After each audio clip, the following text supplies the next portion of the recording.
রান্না বান্না করতে পারো? হ্যাঁ পারি। আলু কাটতে পারো? হ্যাঁ পারি। কেটে দেখাও।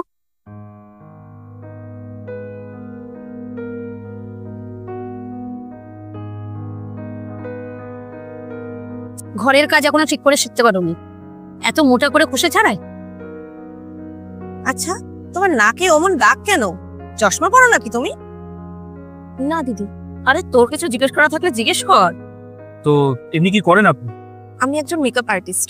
কি? ওই লোকের বাড়িতে বাড়িতে গিয়ে মেকআপ করে দেন আপনি?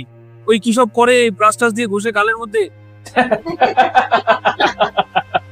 এগুলো আবার কোনো কাজের মধ্যে পড়ে নাকি তোর? হ্যাঁ, তুই ঠিকই বলেছিস। আমার ভাই কত যোগ্য একজন মানুষ তুমি জানো, সরকারি চাকরি করে।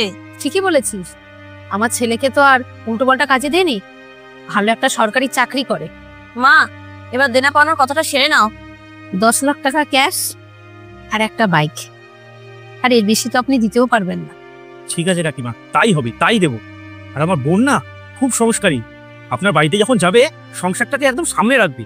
দেখে তো মনে হচ্ছে না আপনি আপনার বোনকে ভালো মতো মানুষ করতে পেরেছেন। ব্যাস, অনেক হয়েছে।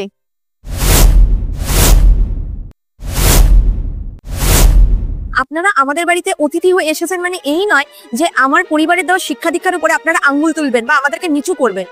আপনারা বলছেন আপনাদের ছেলেকে খুব ভালো শিক্ষা দীক্ষা দিয়েছেন, খুব সংস্কারী পুত্র বানিয়েছেন, তাই না? তাহলে একটা কাজ করতে পারেন তো, ছেলের কপালে লিখে দিতে পারেন যে সংস্কারী পুত্র।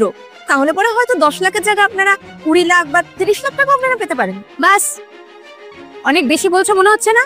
আরে আন্টি, আমি এখন বলা শুরুই কোথায় করলাম, বলবো তো এখন।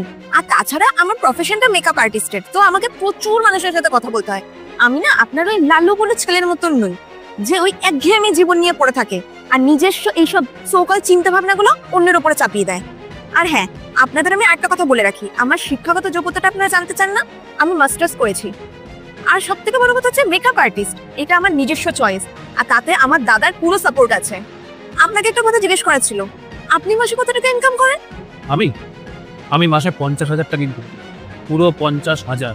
ব্যাস, শুধু 50,000 টাকা? আপনি জানেন আমি কত টাকা রোজগার করি? মাসে পুরো 1 লাখ টাকা। সরি আন্টি, আপনার এই গুণধর পুত্রকে আমি অন্তত বিয়ে করতে পারবো না। আর আপনার এই ছেলেকে না কোনো বাড়িতে সম্বন্ধের জন্য নিয়ে যাবেন না। আপনি বরং একটা কাজ করুন, আপনার ছেলেকে একটা ভালো কোনো বাজারে নিয়ে যান যেখানে ওনার একটা ভালো দাম পাওয়া যাবে।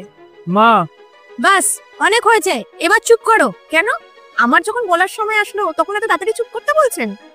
আর হ্যাঁ, আপনি কি দিদি মা লাগিয়ে রেখেছেন? এই বেরান আপনারা এখান থেকে।